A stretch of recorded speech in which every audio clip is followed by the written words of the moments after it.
ஏலக்காய், சீரகம், மிளகு, ஒரு பிஞ்சு பட்டை. இது இலை, பிரியாணி இலை.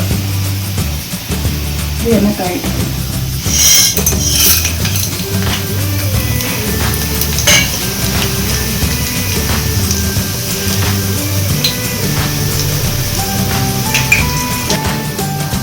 வெங்காயம்,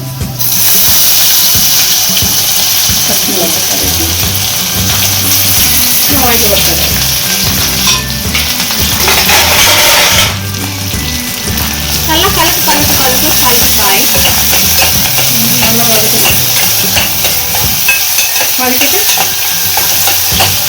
வதக்கிட்டு என்ன பண்ணணும்? வதக்கிட்டு இஞ்சி பூண்டு பேஸ்ட் போடணும். இது எவ்வளோ நேரம் வதக்கணும்? கொஞ்சம் மீடியமாக ப்ரௌன் கலர் வரணும்.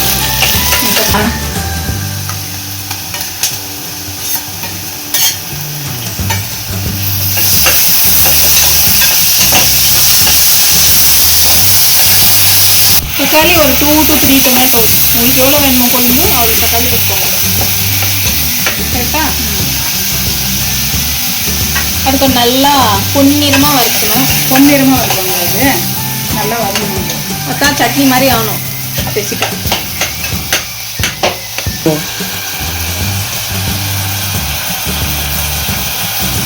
உப்பு போட்டு நல்லா கலக்கணும். அப்படியே விட்டிங்கன்னா உப்பு ஒரே இடத்துல இருந்துடும். ஸோ அது கலக்கி குச்சின்னு கலக்கினீங்கன்னா கொஞ்சம் தண்ணி வரும். அந்த தண்ணியிலே அது பாயில் ஆகிடும்.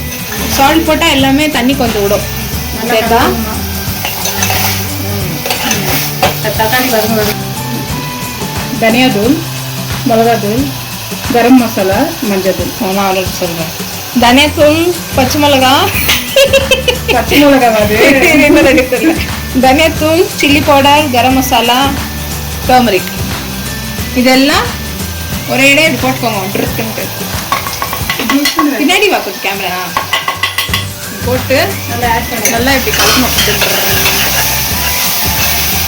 நல்லா மிக்ஸ் பண்ணிட்டா டிக் ஆகிடும். அந்த தண்ணி விட்டு உப்பு போட்டு தண்ணி விட்டோம் இல்லையா, அது வந்து தண்ணி வந்து டிக் ஆகிடும். பாருங்க, டிக் ஆயிடுச்சு ஃபுல்லாக. அதனால கொஞ்சம் நல்லா வதங்க பின்னே மசாலா போட்டிங்கன்னா அந்த மாதிரி தெரியாது. இப்போ கீமா போடலாம். மட்டன் சாப், இது வந்து கீமா, கைமா,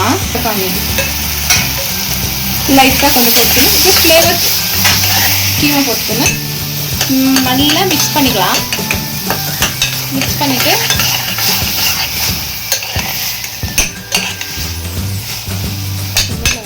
இந்த மாதிரி மிக்ஸ் பண்ணிவிட்டு லைட்டாக ஸ்லோ ஃப்ளேம் வச்சுக்கணும். ஸ்லோ ஃப்ளேம் வச்சுக்கனா தீ அடி பிடிக்காது. அடி பிடிச்சிட்டா டேஸ்ட் போயிடும். ஸோ இது ஒரு ப்ராசஸ். ஸ்லோ ஃப்ளேமில் வதக்குனா கறி வந்து ஸ்லோவாக குக் ஆகும். அதோட ஜூஸும் அதில் ரொம்ப நல்லா ஸ்ப்ரெட் ஆகும்.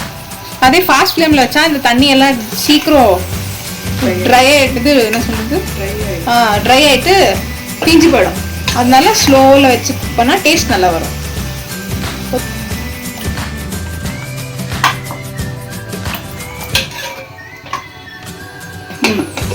ஸோ இதுக்கு தேவையான அளவுக்கு கைமான்றதுனால சீக்கிரம் வந்துடுறதுனால கொஞ்சம் லைட்டாக ஒரு தண்ணி ஊற்றிக்கினேன். டிக்கானா ஒரு 4-5 விசில் விட்டுட்டு எடுத்துக்கலாம். ஓகே, இப்போது மூடிக்கலாம். லிட்டை மூடிட்டு விசில் போட்டுக்கலாம்.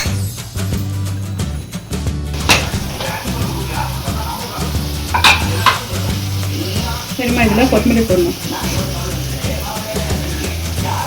கொத்தமல்லி போட்டு கார்னிஷ் பண்ணிவிட்டு மிக்ஸ் பண்ணிடணும். அவ்வளோதான் இல்லையா?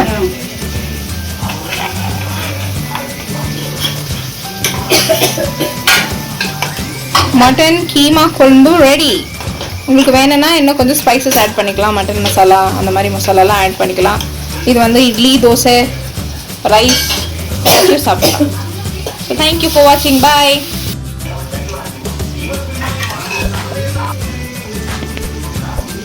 லைக், ஷேர் அண்ட் சப்ஸ்கிரைப் பண்ணிக்கோங்க எங்கள் சேனலுக்கு, மஞ்சுளாஸ் கிச்சன்.